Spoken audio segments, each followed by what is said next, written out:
आपके ग्रुप में क्या क्या ऐसा चीज़ है जो संदेश देना चाहता है?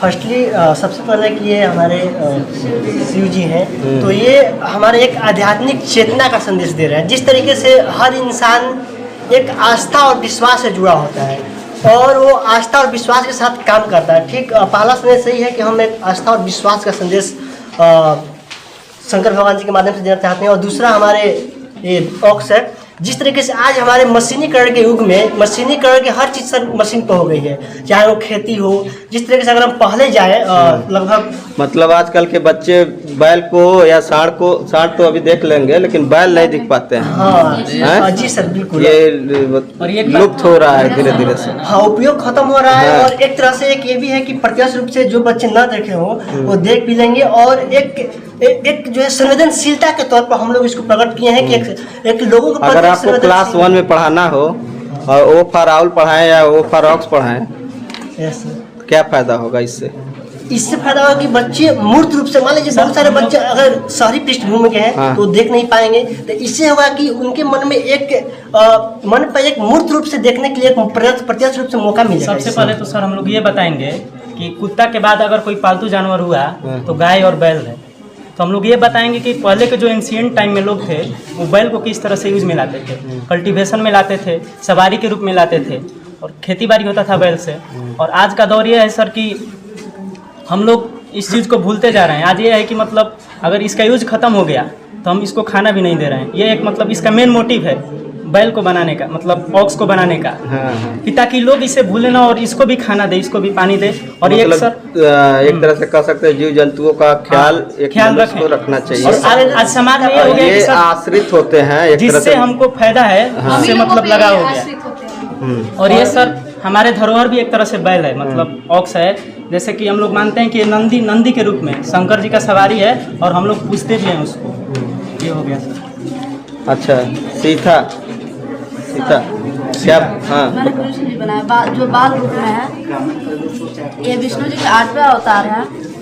इनके कई नाम है, जैसे श्री कृष्ण, बाल कृष्ण, या इनको माखन चोर, लड्डू गोपाल, कान्हा जिनको मतलब ये अच्छा, इसको बनाने से मान लीजिए आप तो बना दी हैं, बच्चों में इसको ले जाने से क्या फायदा होगा? सर वो मतलब देखकर बहुत सारे कविता भी हैं इनको, मतलब जैसे तो गाना है, वो गाना मतलब माखन पे गाना है कुछ, तो उसको बता सकते हैं बच्चों को। मतलब ये कृष्ण जी है, ये मतलब माखन चुरा के खाते थे, इनको माखन बहुत पसंद था, इसे मतलब बता सकते हैं।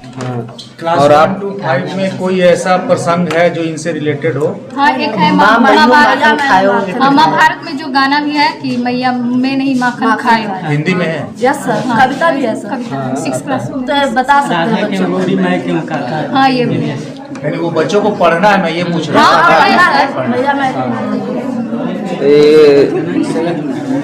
होगा भी, हमको लगता है कि सूरदास के जितने भी पंक्तियाँ होंगी या रचनाएं होंगे तो केवल कृष्ण पर ही।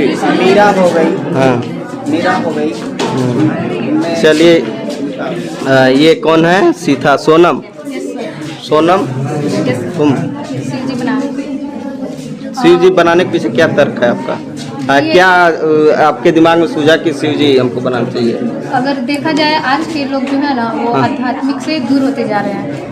अपने मन की भी तो शांति नहीं कर पा रहे हैं और ये है कि उनमें मानसिक तनाव होता जा रहा है। और ये मेरा बनाने का ये उद्देश्य है कि आप इनके सामने बैठेंगे, 1 मिनट हाथ जोड़ के आंख बंद करके आप प्रेयर करते हैं ना तो मन को शांति मिलती है। भले ही आपका इसमें विश्वास हो या ना हो, लेकिन मेरा इसमें विश्वास है। इस प्रोजेक्ट से आप बच्चों को क्या बताना चाहती हैं? ध्यान केंद्रित कर सकते हैं बच्चों का। हाँ, ध्यान बच्चों को सर अपने धर्म के प्रति जागरूक करेंगे। हाँ। देखो ये हमारे भगवान है, हमारी संस्कृति है और इसमें शिव भगवान जो है सबसे श्रेष्ठ रखते हैं। शंकर जी के जो ये है इनको पूजा जाता है, शेषनाग को, यही बता सकते हैं। अच्छी बात है। ये सोनम कुमारी हो गया ना, सुमित कुमार जी सर हमने पक्षी बनाया है जो आज के दौर में जो पहले देखा जाता था कि हम बच्चों को बताएंगे कि पहले बहुत सारी पक्षी थी, आज के युग में लुप्त होती जा रही है। तो उनके बारे में हम बताएंगे क्यों लुप्त हो रही हैं। तो जो मोबाइल का जो टावर है उससे बहुत ज़्यादा रेडिएशन निकलता है, उसके भारी मात्रा से उसके मेन कारण वही है कि उसके वजह से पक्षी लुप्त होती जा रही है, आजकल नहीं दिखाई दे रही। और एक बात ये भी सर करेंगे पक्षी को बचाएं, पेड़ पौधे अधिक किस पर बैठी है? सूखा पेड़ आजकल हाँ सर पेड़ भी कटाई हो रही है, तो पेड़ भी बहुत खत्म हो रहा है। तो आजकल बच रहे हैं केवल सूखे पेड़, पक्षी के लिए केवल बैठने के लिए जगह। चलिए ठीक। ये कौन सा चित्र है, मतलब ये क्या है? हाथी है सर। अच्छा, हाथी। Yes sir. चलिए, अच्छा रूप दे रहे थे और अच्छा बनता ताकि पहचान में। कौन बनाया इसको? अच्छा, आप भी पेंट कर दिया, हम दोनों बनाए, दोनों लोग हेल्प करके बनाए हैं, पेंट किए हैं। सुनिए, नंदी वो मेरा है सर। नंदी है सर। इसको सर ये जो है ये जो हाथी का है मतलब संसार का सबसे भारी जीव है।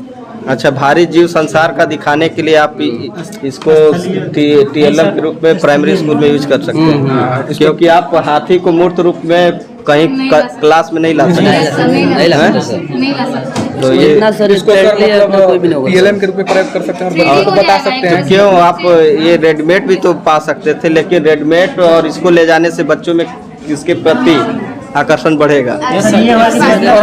और हम बच्चों को ये भी बता सकते हैं कि मतलब इसके 4 घुटने ही होते हैं, ये कूद नहीं सकते हैं। हाथी ऐसा जीव है जो कूद नहीं सकता है। इससे ये दिखाएंगे कि सर आप भी मतलब हम लोग अगर ले जाएंगे बनाकर तो इससे वो भी ट्राई करेंगे, बच्चे भी ट्राई करेंगे, हम लोग सृजनशील कैसे बनेंगे बच्चे और क्रिएटिव कैसे होंगे। और सर इसका मोटिव ये है दूसरी बात ये कि आज के सुनिए, स्थानीय जो परिवेश होता है, स्थानीय परिवेश में उनको मिट्टी से बने चीज आसानी से मिल भी जाएंगे।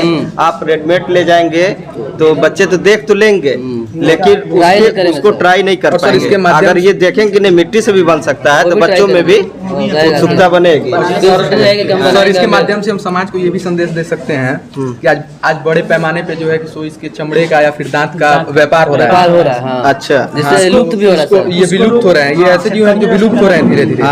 तो मतलब इसको हम लोग संरक्षण करें और आगे आने वाले मतलब जो बच्चे हैं, जो पीढ़ियां हैं, उनको हम मतलब दिखा सकें, इनके बारे में कुछ समझा सकें। ये धरोहर है सर। धरोहर है सर। सबसे बड़ी बात है कि बच्चों के जो पाठ्य पुस्तक होते हैं उसमें ज़्यादातर जानवरों की बात होती है। कोई भी 1 to 5 बुक उठाइए तो ज़्यादातर कोई भी चीज़ रिलेटिव पढ़ाएंगे तो उसमें सब कुत्ता हो, बिल्ली हो, डॉग हो, एलिफेंट हो, इसी सब जुड़ा होता है। तो उसको हम बच्चों को दिखाएंगे, जो नहीं देखा वो देखेगा तो उसको लगेगा कि नहीं ये हाथी है, हाथी। हाँ, उसको समझने का उसको समझा सकते हैं। हाँ, इसीलिए इसको संरक्षण का मतलब रखा गया कि ताकि आजकल सर इसका तस्करी हो रहा है दांत का और चमड़े का। बच्चों को तो ये मालूम नहीं होता है। नहीं, लेकिन बच्चों को तो ये मालूम नहीं होता है। मतलब समाज के माध्यम देखिए, से हमको लगता है समाज को सर संदेश दे सकते हैं इसके माध्यम से। ये भी हो सकता है। और स्थानीय चीज़ों का परिवेश जो आपको क्लास 1 to 5 या 6 to 8 में, यानी कि जो बच्चे आते हैं पड़ोस स्कूल में ही आते हैं, यानी कि आसपास के स्कूल में ही बच्चे जो आते हैं तो वो स्थानीय परिवेश में देखे रहते हैं और इससे बच्चों में लगाव उत्पन्न होगा। लगाव पहले से भी होता है। हाँ, पहले से भी होता है लगाव उनमें।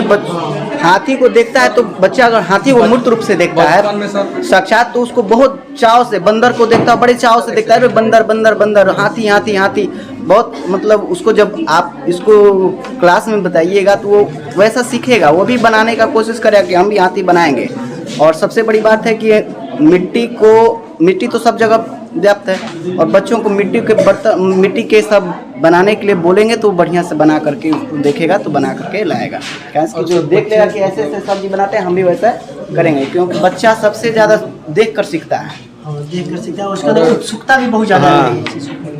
अनुकरण करने की जो क्षमता होती है छोटे बच्चों में, अगर आप करके दिखाएंगे, करके लाएंगे तो बच्चे आपका नकल करेंगे। तो आपके चलिए बहुत बढ़िया है ग्रुप 5। और कुछ बताना चाह रहे हैं? यज्ञ में यूज होता है और कोई मतलब किसी का पैशन होता है कि वो हाथी पे चढ़े और उसका मतलब सांस्कृतिक संदेश भी हम लोग दे सकते हैं कि जिस तरीके से। और इसकी सर लंबाई जो है कि लगभग 83 सेंटीमीटर एवरेज और वजन 112 किलो।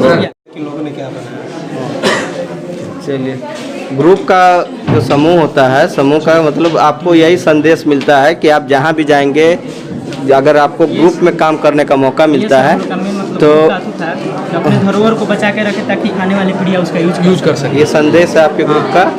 और ग्रुप का हम संदेश मतलब जानना चाह रहे थे कि ग्रुप में आप जहाँ भी रहेंगे तो मिलजुल कर होता है कि भाई थोड़ा इंडिविजुअल डिफरेंस होता है लोगों में, लेकिन ये नहीं सोचना कि वो बहुत अच्छा कर रहा है तो वो बहुत ख़राब कर रहा है तो उसको हम नकार दें, ऐसा नहीं करना चाहिए। ठीक है, ओके।